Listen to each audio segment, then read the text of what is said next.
સ્વાગત છે exam today પર 25 મે 2026 દિલ્હી કરંટ અફેર. છેલ્લે સુધી વિડીયો સાથે બની રહેજો. કરંટ અફેર્સ ઇમ્પોર્ટન્ટ ટોપિક છે, દરેક એક્ઝામમાં પ્રશ્ન પૂછવામાં આવે જ છે. ટોપિક પર આવીએ. ક્વેશ્ચન નંબર 1 છે, હાલમાં કોમનવેલ્થ દિવસ ક્યારે ઉજવવામાં આવ્યો? તો મિત્રો પ્રશ્ન છે, કોમનવેલ્થ ડે ક્યારે મનાવવામાં આવ્યો છે? તો દર વર્ષે કોમનવેલ્થ દિવસ ક્યારે મનાવવામાં આવે? પ્રશ્ન એમ છે. રાઈટ આન્સર છે મિત્રો 24 મેના રોજ. બરાબર, 24 મેના રોજ દર વર્ષે કોમનવેલ્થ દિવસ મનાવવામાં આવે છે. શા માટે મનાવવામાં આવે તમને પૂરી માહિતી આપું. તો પહેલી વાત મિત્રો, કોમનવેલ્થ કન્ટ્રીઝ કોને કહેવામાં આવે? તો ભારત પણ એક કોમનવેલ્થ કન્ટ્રી છે. જે દેશો પર બ્રિટિશ રાજ હતું, અંગ્રેજોનું રાજ હતું, એ બધા રાષ્ટ્રોને કોમનવેલ્થ કન્ટ્રીઝ કહેવામાં આવે, એટલે કે કોમનવેલ્થ કન્ટ્રીના સદસ્ય દેશો છે. તમને ખ્યાલ હશે કે કોમનવેલ્થ ગેમ્સ પણ રમાય છે. તો એ કોમનવેલ્થ ગેમ્સ કોણ રમે? જે દેશોએ અંગ્રેજોની ગુલામીમાંથી મુક્ત થયા તે લોકો. બરાબર, ભારત પણ જે છે મિત્રો એ 1947માં અંગ્રેજોમાંથી આપણે મુક્ત થયા હતા. તો જે દેશો પર અંગ્રેજોએ રાજ કર્યો એ બધા દેશ જે છે એ કોમનવેલ્થ ગેમ્સ રમતા હોય. એને હિન્દીમાં અને ગુજરાતીમાં રાષ્ટ્રમંડળ તરીકે ઓળખવામાં આવે. બરાબર, તો આ દિવસ મુખ્યત્વે એવા દેશો દ્વારા ઉજવવામાં આવે છે જે એક સમયે બ્રિટિશ સામ્રાજ્યનો ભાગ હતા. તે બ્રિટનની રાણી વિક્ટોરિયાના જન્મદિવસ એટલે કે 24 મે 1819ની ઉજવણી કરે છે. તો 24 મે રાઈટ આન્સર છે. હવે 3 ઇમ્પોર્ટન્ટ ડેસ બીજા પણ છે. એક છે નેશનલ બ્રધર ડે, એ 24 તારીખે મનાવવામાં આવ્યો. ઇન્ટરનેશનલ ટિયારા ડે, બરાબર, આત્મવિશ્વાસ અને સકારાત્મકતા પ્રોત્સાહિત કરવા માટે ઉજવાતો અનૌપચારિક દિવસ છે. અને એક છે વર્લ્ડ સિઝોફ્રેનિયા અવેરનેસ ડે, બરાબર, એટલે કે સિઝોફ્રેનિયા અંગે જાગૃતિ ફેલાવવા માટે મનાવવામાં આવે છે. હાલમાં કયા રાજ્ય સરકારે સરકારી ઉપયોગ માટે ઇલેક્ટ્રિક વાહનો ફરજિયાત બનાવ્યા? કયા રાજ્ય સરકારે સરકારી ઉપયોગ માટે ઇલેક્ટ્રિક વાહનો કમ્પલસરી બનાવ્યા? રાઈટ આન્સર છે મિત્રો આમાં ઓડિશા. ઓડિશાનું કેપિટલ છે મિત્રો ભુવનેશ્વર. સીએમ છે મોહનચરણ માંઝી. રાજ્યપાલ છે ડૉક્ટર હરિબાબુ કંબંબતી. હાલમાં કોને United Nations military gender advocate of the year award એનાયત કરવામાં આવ્યો? તો અભિલાષા બરાક રાઈટ આન્સર છે. એમને United Nations military gender advocate of the year award એનાયત કરવામાં આવ્યો છે. હાલમાં લાયન સ્પીસીઝ સ્પોટલાઇટ પ્રોગ્રામ, બરાબર, લાયન સ્પીસીઝ સ્પોટલાઇટ પ્રોગ્રામ કયા સ્થળે શરૂ કરવામાં આવ્યો? તો રાઈટ આન્સર છે મિત્રો આમાં સાસણગીર. ગુજરાતનો પ્રશ્ન છે. કેન્દ્રીય પર્યાવરણ મંત્રી ભૂપેન્દ્ર યાદવ દ્વારા ગુજરાતના સાસણગીર ખાતે લાયન સ્પીસીઝ સ્પોટલાઇટ પ્રોગ્રામ શરૂ કરવામાં આવ્યો. આ કાર્યક્રમ જૂન 2026માં નવી દિલ્હી ખાતે યોજાનારી પ્રથમ IBCA એટલે કે ઇન્ટરનેશનલ બિગ કેટ એલાયન્સ સમિટના ભાગરૂપે આયોજિત કરાયો છે. તો 14 તારીખે તમારી પરીક્ષા છે કોન્સ્ટેબલની. અત્યાર સુધીમાં જે લોકોએ કરંટ અફેર્સ નથી કર્યું તેમના માટે જણાવી દઉં, એક્ઝામ ટુડેનો મિત્રો કરંટ અફેર દરેક પરીક્ષામાં 100% પૂછાય છે. બરાબર, જે વિદ્યાર્થી મારા જૂના સ્ટુડન્ટ છે એમને બધાને ખ્યાલ હશે. અત્યારની PSIની એક્ઝામમાં પણ આપણું કરંટ 100% પૂછાયું. રીઝન છે મિત્રો, કારણ કે આપણે છેલ્લા 6 વર્ષથી એક બી દિવસ વિડીયો ચૂક્યા નથી. ડેલી કરંટ અફેર્સના આપણા વિડીયો આવે છે, એટલે કે પૂરેપૂરું ઓથેન્ટિક કરંટ અફેર્સ અમે પ્રોવાઈડ કરીએ. એવું નથી તમને માર્કેટમાં બીજા પણ મળી જશે 99 રૂપિયામાં કરંટ અફેર, 101માં કરંટ અફેર. મિત્રો એ થોડું ઘણું કરંટ અફેર લખીને વિદ્યાર્થીઓ સાથે છેડા કરતા હોય. બરાબર, તો ઓથેન્ટિક કરંટ અફેર લો, ઓથેન્ટિક ચેનલ્સનું વાંચો તો તમને ફાયદો થશે. 9510411961 એક્ઝામ ટુડેનો નંબર છે. આ નંબર પર મેસેજ કરો. 6 મહિના, 8 મહિના, 12 મહિના, વર્ષ, 2 વર્ષ, તમને જેટલું કરંટ અફેર્સ જોઈતું હોય એટલું મળી જશે. 1 મહિનાની કરંટ અફેર્સની PDFની પ્રાઇસ ખાલી 25 રૂપિયા છે, એ પણ સૌથી સસ્તી છે. હાલમાં all time favourite friendship stories પુસ્તક કોણે લખ્યું છે? તો મિત્રો આ પુસ્તક રસ્કિન બોન્ડે લખ્યું. All time favourite friendship stories એ પ્રખ્યાત ભારતીય લેખક રસ્કિન બોન્ડ દ્વારા લખાયેલ પુસ્તક છે. પેંગ્વિન રેન્ડમ હાઉસ ઇન્ડિયા દ્વારા પ્રકાશિત આ પુસ્તકમાં મિત્રતા વિશેની 25 હૃદયસ્પર્શી વાર્તાઓનો સંગ્રહ છે. હવે પુસ્તકની વાત કરું the curious and the classified unearthing military myths and mysteries નામનું પુસ્તક મનોજ મુકુંદ નરવણે લખ્યું. અ રોડ વેલ ટ્રાવેલ્ડ પુસ્તક આર.કે. રાઘવનની આત્મકથા છે. We the people of India પુસ્તકના લેખક ટી.એમ. કૃષ્ણા. શિવરાજસિંહ ચૌહાણે તેમના નવા પુસ્તક અપનાપનની જાહેરાત કરી. તુષાર મહેતા દ્વારા લખાયેલ the bench, the bar and the bizarre અને the lawful and the awful નામના પુસ્તકોનું વિમોચન કેન્દ્રીય મંત્રી અમિત શાહ દ્વારા કરવામાં આવ્યું. આશુતોષ અગ્નિહોત્રી લિખિત પુસ્તક સબ પર રામ તપસ્વી રાજાનું વિમોચન કરવામાં આવ્યું છે. હાલમાં રક્ષામંત્રી રાજનાથ સિંઘે તોપના ગોળા ઉત્પાદન પ્લાન્ટનું ઉદ્ઘાટન ક્યાં કર્યું? તો મિત્રો એ કર્યું છે શિરડી ખાતે. આપણા દેશના સંરક્ષણ મંત્રી છે રાજનાથ સિંહ. એમણે 23 મે 2026ના રોજ મહારાષ્ટ્રના શિરડી સાવલી વિહીર ઔદ્યોગિક ક્ષેત્ર ખાતે એક નવા સંરક્ષણ ઉત્પાદન પ્લાન્ટ અને આર્ટિલરી શેલનું ઉત્પાદન કરતા આધુનિક મિસાઇલ સંકુલનું ઉદ્ઘાટન કર્યું.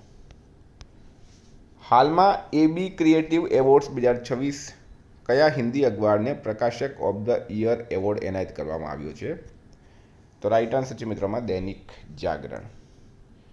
હવે આમાં client of the year creative PepsiCo ઇન્ડિયાને મળ્યો છે. Client of the year media the Coca Cola કંપનીને મળ્યો છે. Broadcasters of the year Zee entertainment enterprises લિમિટેડને મળ્યો છે. હાલમાં કયા ભારતીયને ફૂડ એન્ડ એગ્રીકલ્ચર ઓર્ગેનાઇઝેશનનો એગ્રીકોલ મેડલ એનાયત કરવામાં આવ્યો? તો પ્રશ્ન છે કયા ભારતીયને ફૂડ એન્ડ એગ્રીકલ્ચર ઓર્ગેનાઇઝેશનનો એગ્રીકોલ મેડલ એનાયત કરવામાં આવ્યો? તો રાઇટ આન્સર છે મિત્રો નરેન્દ્ર મોદીને. બરાબર, નરેન્દ્ર મોદી. પ્રધાનમંત્રી મોદીને 20 મે 2026 ફૂડ એન્ડ એગ્રીકલ્ચર ઓર્ગેનાઇઝેશનનો સર્વોચ્ચ સન્માન FAO એગ્રીકોલા મેડલ એનાયત કરવામાં આવ્યો છે. આ સન્માન ખાદ્ય સુરક્ષા, સતત કૃષિ અને ગ્રામીણ વિકાસમાં તેમના યોગદાન માટે આપવામાં આવ્યો. આ પુરસ્કાર રોમ સ્થિત FAO મુખ્યાલયમાં કુડોંગ્યુ દ્વારા આપવામાં આવ્યું છે. હવે એના પહેલાં કયા ભારતીયને મળ્યો એ પણ તમને જણાવી દઉં. તો મિત્રો મનમોહન સિંઘને વર્ષ 2008માં મળ્યો હતો. નરેન્દ્ર મોદીને વર્ષ 2026માં મળ્યો છે. વિનય રંજન સેનને 1978માં મળ્યો. અબ્દુલ્લા ઓફ જોર્ડનને 2025માં. એટલે કે આ 3 ભારતીયોને મળ્યા છે. લાસ્ટ 2025માં તમને પૂછે કોને મળ્યો? તો અબ્દુલ્લા ઓફ જોર્ડન. બરાબર. મિત્રો એગ્રીકોલા લેટિન શબ્દ છે જેનો અર્થ ખેડૂત થાય છે અને આ FAOનો સર્વોચ્ચ સંસ્થાગત સન્માન છે. એની સ્થાપના 1977માં થઈ હતી. હાલમાં રણજીત કુમાર દાસ કયા રાજ્ય વિધાનસભાના અધ્યક્ષ તરીકે ચૂંટાયા? તો અસમમાં મિત્રો નવી સરકાર બની અને નવી સરકારના CM બન્યા છે હિમંતા બિસ્વા શર્મા અને રણજીત કુમારને અસમ વિધાનસભાના અધ્યક્ષ તરીકે નિયુક્ત કરવામાં આવ્યા. ભારતનો રાષ્ટ્રીય કોલ ગેસિફિકેશન લક્ષ્યાંક એટલે કે ટાર્ગેટ 2030 સુધીમાં કેટલા મિલિયન ટનનો છે? રાષ્ટ્રીય કોલ ગેસિફિકેશન લક્ષ્યાંક 2030 સુધીમાં કેટલા મિલિયન ટનનો છે? તો રાઇટ આન્સર છે મિત્રોમાં 100 મિલિયન ટન. આ લક્ષ્યાંક એટલે કે આ ટાર્ગેટને પ્રાપ્ત કરવા માટે સરકાર મે 2026માં ₹37,500 કરોડના ખર્ચે સરફેસ કોલ લિગ્નાઇટ ગેસિફિકેશન પ્રોજેક્ટ્સને પ્રોત્સાહિત આપવા માટે યોજનાને મંજૂરી આપી, જે 75 મિલિયન ટનના પ્રારંભિક પ્રોજેક્ટ્સ પર ધ્યાન કેન્દ્રિત કરે છે. ભારત સરકારે કયા વર્ષ માટે નવા ક્લાઇમેટ લક્ષ્યાંકો સંયુક્ત રાષ્ટ્રને સુપરત કર્યા છે? તો પ્રશ્ન છે ભારત સરકાર દ્વારા કયા વર્ષ માટે નવા ક્લાઇમેટ ટાર્ગેટ સંયુક્ત રાષ્ટ્રને સુપરત કરવામાં આવ્યા? 2031-2035. મિત્રો આ થોડુંક ધ્યાનથી જોજો તમે. બરાબર. ભારતે સંયુક્ત રાષ્ટ્રને વર્ષ 2031-35 માટે તેમના નવા ક્લાઇમેટ લક્ષ્યાંકો સુપરત કર્યા. ભારતે પેરિસ સમજૂતી હેઠળ પર્યાવરણના રક્ષણ માટે 3 મુખ્ય લક્ષ્યો નક્કી કર્યા. બિન અશ્મિભૂત ઉર્જા 2035 સુધીમાં કુલ વીજ ક્ષમતાના 60% હિસ્સો સ્વચ્છ ઉર્જામાંથી મેળવવો. ઉત્સર્જન ઘટાડો. GDPની ઉત્સર્જન તીવ્રતામાં 2005ના સ્તરની તુલનામાં 47%નો ઘટાડો કરવો. Carbon sink. જંગલો અને વૃક્ષો દ્વારા 3.5થી 4 અબજ ટન CO2 શોષી શકે તેવું આવરણ તૈયાર કરવું. મુખ્ય શરતોની વાત કરીએ, ભારતે સ્પષ્ટ કર્યું કે આ લક્ષ્યો હાંસિલ કરવા માટે વિકસિત દેશો પાસેથી નાણાકીય સહાય અને નવી ટેકનોલોજી મળવી અનિવાર્ય છે. પ્રગતિની વાત કરીએ તો ફેબ્રુઆરી 2026 સુધીમાં ભારતની 52.5% વીજ ક્ષમતા પહેલેથી સ્વચ્છ ઉર્જા સ્ત્રોતમાંથી છે. 12 નંબર છે, કઈ સંસ્થાને હવે માહિતી અધિકાર કાયદા હેઠળ જાહેર સત્તા ગણવામાં આવશે નહીં? તો રાઇટ ટુ ઇન્ફોર્મેશન એક્ટ વર્ષ 2005માં પાસ થયો હતો અને હવે એ બીસીસીઆઈને લાગશે નહીં. એટલે કે તમે બીસીસીઆઈ પાસેથી આરટીઆઈ કરીને કોઈ પણ માહિતી લઈ શકશો નહીં. ભારતીય ક્રિકેટ કંટ્રોલ બોર્ડ, બરાબર, board for cricket control in India, બીસીસીઆઈનું પૂરું નામ છે, એને માહિતી અધિકાર આરટીઆઈ કાયદા હેઠળ જાહેર સત્તા ગણવામાં આવશે નહીં. બીસીસીઆઈ એ તમિલનાડુ સોસાયટી રજિસ્ટ્રેશન એક્ટ હેઠળ નોંધાયેલી એક ખાનગી સ્વાયત્ત સંસ્થા છે. સરકાર બોર્ડ પર સીધું નિયંત્રણ કે નાણાં આપતી નથી. વરિષ્ઠ નાગરિકોને મદદ કરવા માટે હાલમાં જીવન મોબાઈલ એપ્લિકેશન ક્યાં શરૂ કરવામાં આવી છે? તો મિત્રો એ કરી છે મુંબઈ ખાતે, બરાબર. વરિષ્ઠ નાગરિકોને ન્યૂ દિલ્હી ખાતે વરિષ્ઠ નાગરિકોને મદદ કરવા માટે જીવન મોબાઈલ એપ્લિકેશન કેન્દ્રીય સામાજિક ન્યાય મંત્રી ડૉક્ટર વિરેન્દ્ર કુમાર દ્વારા નવી દિલ્હીમાં લોન્ચ કરવામાં આવી. રાષ્ટ્રીય ડોપિંગ વિરોધી એજન્સી એટલે કે નાડા, બરાબર, ના અપીલ પેનલ દ્વારા કયા ભારતીય ડિસ્કસ ફેંકનાર પર 7 વર્ષ માટે પ્રતિબંધ મૂકવામાં આવ્યો છે? તો રાઈટ આન્સર છે મિત્રોમાં Banveer Singh. National anti doping agency નાડાની અપીલ પેનલ ડોપિંગ ટેસ્ટમાં નિષ્ફળ જવા બદલ ડિસ્કસ થ્રોઅર બનવીર સિંહ પર 7 વર્ષનો પ્રતિબંધ મૂક્યો છે. 15 છે, હાલમાં સરસ્વતી વન્યજીવન અભયારણ્યમાં કયા રાજ્યની પ્રથમ નક્ષત્ર વાટિકા વિકસાવવામાં આવી? તો રાઈટ આન્સર છે મિત્રોમાં હરિયાણા. ઉદ્દેશ્ય છે જ્યોતિષ, પર્યાવરણ અને ભારતીય સંસ્કૃતિને જોડીને લોકોમાં વૃક્ષારોપણ અને જૈવ વિવિધ્ય પ્રત્યે જાગૃતિ લાવી. નક્ષત્ર વાટિકા શું છે? તો ભારતીય જ્યોતિષના 27 નક્ષત્રો અનુસાર 27 પ્રકારના પવિત્ર વૃક્ષોનું રોપણ કરવામાં આવે છે. દરેક નક્ષત્ર સાથે એક વિશેષ વૃક્ષ જોડાયેલું હોય છે. હાલમાં ઓઇલ ઇન્ડિયા લિમિટેડે કયા રાજ્યના દાંડેવાલા ક્ષેત્રમાં નવા ગેસ ભંડાર શોધી કાઢ્યા? રાજસ્થાન રાઈટ આન્સર છે. દાંડેવાલા ગેસ ક્ષેત્ર કયા રાજ્યમાં આવેલું છે? તો રાજસ્થાન. નવી ગેસ શોધ કઈ કંપનીએ કરી? Oil India limited. ગેસ કયા ફોર્મેશનમાં મળ્યો? સાનું ફોર્મેશન. અંદાજિત ગેસ ભંડાર કેટલું છે? 75 mmSCM. તો વિદ્યાર્થી મિત્રો, આ કરંટ અફેર્સના પ્રશ્નો. વાત કરીએ રિવિઝનની. 24 મે 2026 આપણે આવી ગયા રિવિઝન પર. હાલમાં વિશ્વ કાચબા દિવસ ક્યારે ઉજવવામાં આવ્યો? 23 મે. ભારતમાં તેલનો ત્રીજો સૌથી મોટો સપ્લાયર કોણ બન્યો? વેનેઝુએલા. 22 વર્ષની લાંબી રાહ જોયા બાદ કયા ફૂટબોલ ક્લબે ઇંગ્લિશ પ્રીમિયર લીગનો ખિતાબ જીત્યો? આર્સેનલ. ભારતીય ભાષા સંગમ 2.0 કાર્યક્રમનું આયોજન કયા સ્થળે કરવામાં આવ્યું? એકતાનગર ખાતે. હાલમાં યુએસ ઓપન ગોલ્ફ ટુર્નામેન્ટ માટે ક્વોલિફાય થનાર પ્રથમ ભારતીય અમેરિકન ગોલ્ફર કોણ બન્યા? માનવ શાહ. એનસીડીએક્સે હાલમાં ભારતનું પ્રથમ એક્સચેન્જ ટ્રેડેડ મોશન ડેરિવેટિવ ક્યાં લોન્ચ કર્યો? મુંબઈમાં.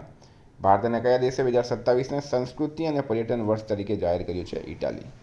ભારતે ટૂંકા અંતરની બેલેસ્ટિક મિસાઇલ અગ્નિ-1નું સફળ પરીક્ષણ ઓડિશામાં કર્યું. કઈ સંસ્થાના વૈજ્ઞાનિકોએ પ્રયાગરાજ અને કાનપુર વચ્ચે જમીનની નીચે 200 કિલોમીટર લાંબી પ્રાચીન નદીની ચેનલ શોધી કાઢી? CSIR NGRI.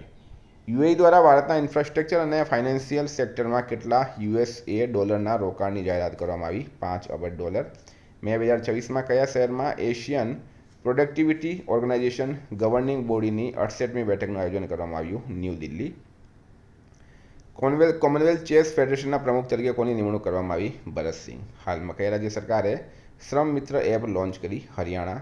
કયો દેશ બાંગ્લાદેશનો બીજો સૌથી મોટો વેપારી ભાગીદાર બન્યો? ભારત.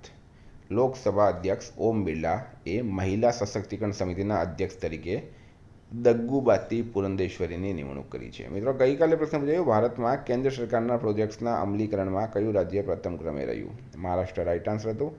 આજનો પ્રશ્ન છે, હાલમાં ડૉક્ટર અજય કુમારને કયા દેશમાં ભારતના હાઈ કમિશનર તરીકે નિયુક્ત કરવામાં આવ્યા? થાઇલેન્ડ, યુગાન્ડા, ચીન કે કંબોડિયા? કમેન્ટ બોક્સમાં જણાવજો. મિત્રો, ટેલિગ્રામ વોટ્સએપની લિંક ડિસ્ક્રિપ્શનમાં આપી છે, જોઈન થઈ જજો. PDF માટે 9510411961 પર કોન્ટેક્ટ કરો. Thank you. ફરી મળીશું. જય હિન્દ, જય ભારત.